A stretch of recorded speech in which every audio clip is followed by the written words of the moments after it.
Au sommaire du nouveau numéro d'Info Hebdo, le rapatriement d'un locotracteur de Dietrich, les résultats du match de basket opposant Niederbronn-les-Bains à la Vansenau et tout de suite la remise de diplômes aux donneurs de sang.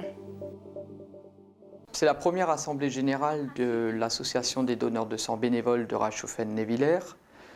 Cette association a été créée le 22 janvier 2002 et compte à ce jour 84 membres.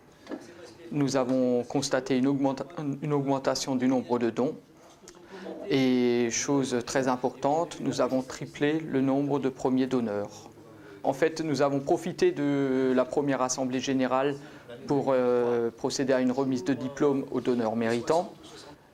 Ces diplômes reconnaissent la persévérance et la fidélité des donneurs et nous avons même un donneur qui a eu droit à un cadeau spécial. Il s'agit de Antoine Keller qui a eu 103 dons à son actif. Les diplômes sont remis par M. Claude Walter, qui est le président de l'Union régionale des associations de donneurs de sang. Ils ont été également remis par M. le conseiller général Rémi Bertrand et par M. le député Frédéric Reiss. Les autres personnes présentes lors de cette manifestation étaient le docteur Catherine Vives, qui est responsable du secteur Nord, dont nous faisons partie, et Francis Kennel, qui est le responsable des associations du secteur Nord.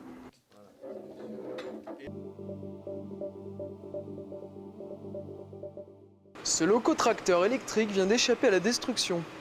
Entreposé pendant plusieurs années à Orfelden dans l'entreprise Lévy, l'engin est rapatrié à Reichshoffen début mars. Ce matériel a servi pendant 70 ans les établissements de Dietrich. Il a été fabriqué en Allemagne en 1912. Henri Mellon, président de l'association de Dietrich, souhaite que ce locotracteur soit restauré pour rejoindre l'autorail présidentiel. L'ampleur des travaux est beaucoup plus réduite que sur ce dernier. Une action de sablage sera réalisée par l'entreprise Fer dans un premier temps. Lola pourra ensuite retourner sur le site de Dietrich pour la suite des opérations. Beau match retour pour l'US Niederbronn 2 contre la Vansenau. Le gymnase du Montrouge de Niederbronn-les-Bains a accueilli la rencontre de basket comptant pour le championnat du Bas-Rhin, honneur masculin. Le match opposait la Vansenau à l'équipe de réserve de Niederbronn.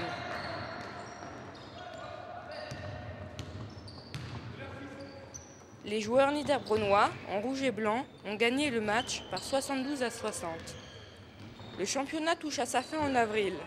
L'équipe entraînée par Dominique Marie, joueur de l'équipe 1, se place actuellement dans le milieu du tableau. Les dirigeants de l'Union sportive de Niederbronn, section basket, tiennent à souligner le manque de bénévoles pour l'encadrement des jeunes et lancent un appel pour la saison prochaine.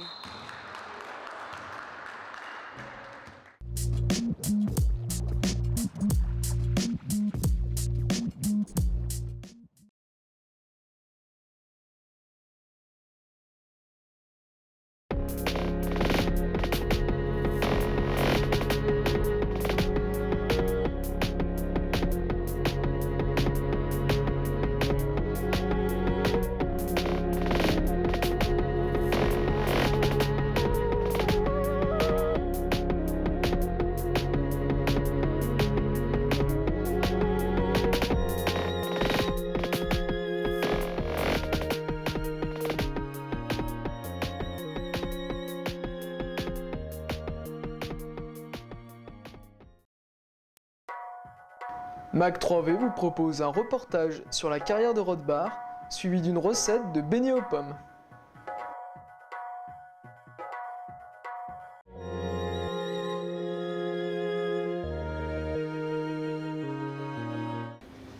Oui, alors la carrière est située en forêt domaniale de Rothbard, sur une superficie de 9 hectares. Et nous exploitons ce site depuis 1975, la société actuelle. Et mon père avait réouvert cette carrière en 1964. Ce n'est pas facile de trouver de la pierre de qualité en quantité suffisante sur un site. alors qu'ici, la carrière avait de bonnes perspectives. Elle avait été abandonnée à l'époque parce que l'accès était très difficile et le transport de la marchandise, comme les camions n'étaient pas encore disponibles à ce moment-là, la marchandise était plutôt transportée par des chariots tirés par des bœufs, c'était relativement dangereux. Et c'est pour ça que la carrière, essentiellement, avait été mise à l'abandon à l'époque. La carrière en elle-même, l'exploitation en elle-même est soumise à des contrôles très stricts et à une autorisation que donne la préfecture. Cette autorisation est limitée à 15 ans. Donc au bout de 15 ans, on est obligé de redemander une nouvelle autorisation auprès de la préfecture. Et c'est un dossier très épais qu'il faut remettre, c'est une étude d'impact. Oui, alors le front de taille que vous voyez chez nous a environ 50 mètres de hauteur. Il faut savoir qu'il n'y a que les 6 mètres inférieurs qui sont de qualité suffisante pour faire de la pierre de taille. Donc nous sommes obligés de dynamiter le haut du front de taille, donc plus de 40 mètres, pour évacuer ce matériau. On le dynamite et on en fait en fait un matériau qui peut servir à des remblais, soit sous forme de matériaux sablonneux ou alors de l'enrochement. Ouais, bon, alors, en haut, nous pouvons voir le concasseur où la matière qui s'appelle tout venant est mise à l'intérieur pour être concassée afin d'être réduite à un diamètre 0,200 pour faire les routes, les sous-couches des routes. Et une fois que cette partie supérieure est mise à nu, il reste les 6 mètres à extraire d'une façon très ménagée avec notre système de découpe au jet d'eau, de telle manière à vraiment extraire un maximum. Bon, alors la découpe au jet d'eau, comme vous le voyez, ça se fait en coupe verticale puis horizontale. Et de cette manière, le bloc est complètement libéré, il est seulement attaché par le fond. Et en fin de compte, un coup de godet d'une pelleteuse sur le premier bloc, le bloc du dessus, cassera et entraînera les autres. On effectue des découpes profondes de 2,70 m dans la montagne même, avec une machine sur le principe du jet de haute pression que mon père avait inventé et construit. Lorsque les blocs auront été découpés, ils seront emmenés sur une scie circulaire d'un diamètre de 2,70 m et coupés en tranches. Les dimensionnements des blocs sont en fonction d'une dimension presque standard que nous avons nous ici, mais il nous arrive de devoir décaler la coupe par rapport à des fissures naturelles qu'il y a dans la pierre ou par rapport à des ruptures de dureté dans la pierre, puisque les niveaux de dureté ne sont pas identiques. Et également par rapport aux souhaits des clients, s'ils ont des souhaits spécifiques pour des dimensions un petit peu spéciales ou alors des petites dimensions. Bon, alors sur les scies circulaires, ce sont des tranches de 1 mètre de hauteur, alors que sur les différents châssis, nous pouvons couper jusqu'à 2,10 mètres de hauteur, sur 2,70 mètres de long. Notre production, c'est environ 2500 à 2800 mètres cubes de pierre de taille et environ 100 000 tonnes de matériaux de remblai par an. Oui, c'est une entreprise familiale. Nous sommes à l'heure actuelle 7 membres de la même famille, donc 5 frères et sœurs qui travaillent tous avec moi, une belle-sœur, un neveu, et puis mon père qui de temps en temps jette un œil puisque c'est lui le fondateur. Alors en totalité, nous sommes une vingtaine. Mes 2 frères s'occupent l'un pour tout ce qui se rapporte à l'extraction, l'autre pour tout ce qui se rapporte à la transformation, donc au sciage et à la taille de la pierre. Il y a une équipe d'opérateurs de découpe sur machine à haute pression. Nous avons Théophile qui s'occupe du chargement des camions et du maniement, enfin de la manipulation des matériaux. En produit fini, il y a une dizaine de personnes, dont des débiteurs, des tailleurs de pierre et aussi un mécano pour tout ce qui est entretien des machines. On peut dire une formation n'est jamais finie, mais moi je dirais, bon allez, on va dire 3 ans quand même. Pour connaître vraiment le travail, oui, 3 ans. La plupart des gens qui sont ici, le dernier venu, je crois qu'il a 4 ans d'ancienneté, et puis après ça monte 10, 15 ans. Hein. Alors nos clients se situent de part et d'autre de la frontière, de part et d'autre du Rhin. En fait, nos clients se situent exactement là où il y a du grès dans le sous-sol. Ça, c'est déjà une première condition. Donc, du côté français, c'est essentiellement l'Alsace, un petit peu la Moselle, un tout petit peu le territoire de Belfort. Et du côté allemand, c'est un petit peu plus vaste comme territoire, puisque nous avons des clients jusqu'à Dresden, jusqu'à Berlin, mais c'est essentiellement quand même sur un bord frontalier de 100 km environ. Les domaines où le grès est utilisé, nos clients sont ressortissants du bâtiment, des travaux publics, des entreprises de paysagistes, des particuliers.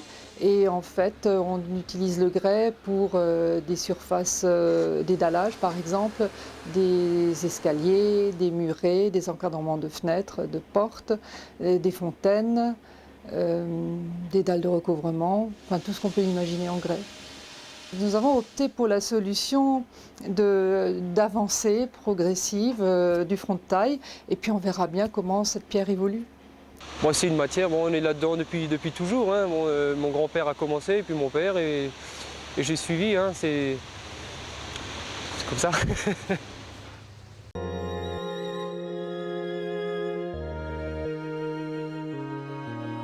Bonjour, aujourd'hui j'ai le plaisir de vous présenter une recette très simple et bien connue dans nos régions de verger.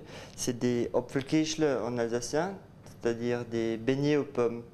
Donc on va préparer une pâte dans le principe d'une pâte à frire pour enromber les rondelles de pommes. Pour cette pâte, on va utiliser 200 g de farine pour 2 œufs, à peu près 2 cuillères à soupe d'huile. Il nous faudra une pincée de sel et 2 cuillères à soupe de sucre. Et ensuite de la bière. On va mettre les jaunes d'œufs directement dans la farine et réserver les blancs d'œufs pour pouvoir les monter en neige et les incorporer au dernier moment.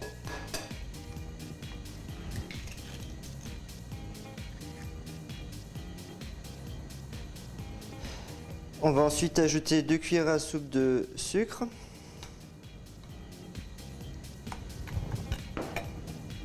Une pincée de sel.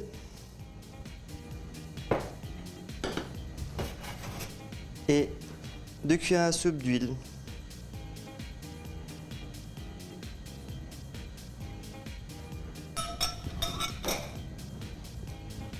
On va commencer à mélanger ces ingrédients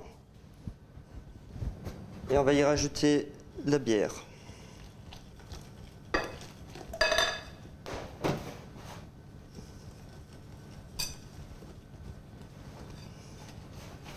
On va bien travailler la pâte au fouet de façon à l'avoir bien lisse et surtout éviter les grumeaux.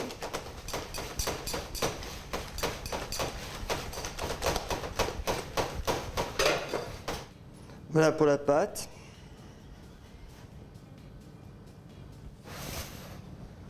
Donc les pommes, on va commencer par les évider avec un vide-pomme. Puis les éplucher. Voilà. Ensuite, on va les couper en rondelles d'environ un demi-centimètre d'épaisseur. Ceci.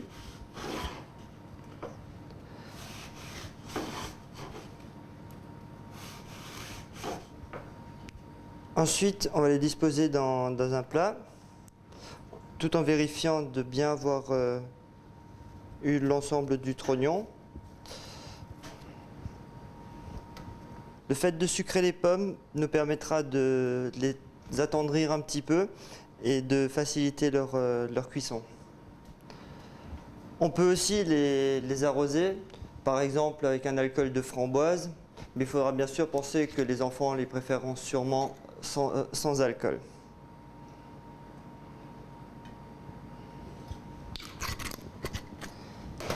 Et on peut ainsi les disposer en plusieurs couches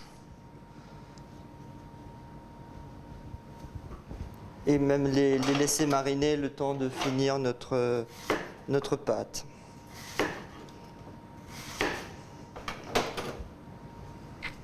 Donc pour monter les blancs d'œufs, les 2 blancs, on va mettre une petite pincée de sel de façon à pouvoir casser plus facilement le blanc.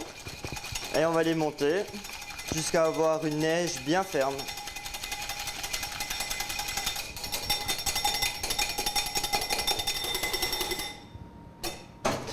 Une fois que les blancs sont bien fermes, on va pouvoir les incorporer dans notre pâte qu'on a préparée avant et qui a reposé pendant le temps de préparer les pommes et de monter les blancs.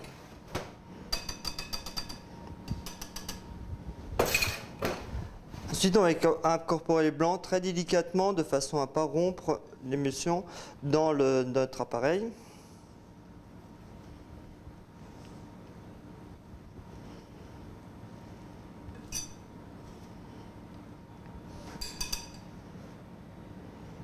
On va mélanger sans excès, juste de façon à avoir de nouveau une pâte homogène et bien lisse. Donc on va prendre nos rondelles de pommes qu'on va disposer dans l'appareil, les tournant un petit peu de façon à bien les enrouler, puis en laissant tomber le trop d'appareil avant de les plonger dans de l'huile bouillante. Pour ceci, effectivement, une friteuse est l'idéal. Donc on peut aussi très bien le faire dans une poêle avec suffisamment d'huile.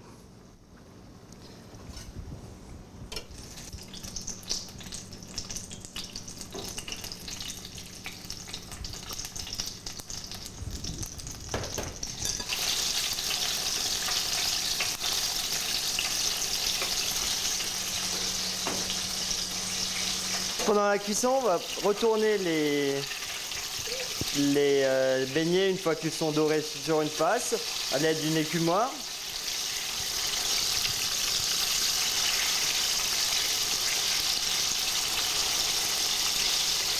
Une fois que le beignet est terminé, joliment doré, on va le sortir, le poser sur du papier absorbant et on va tout de suite les saupoudrer de sucre et de cannelle.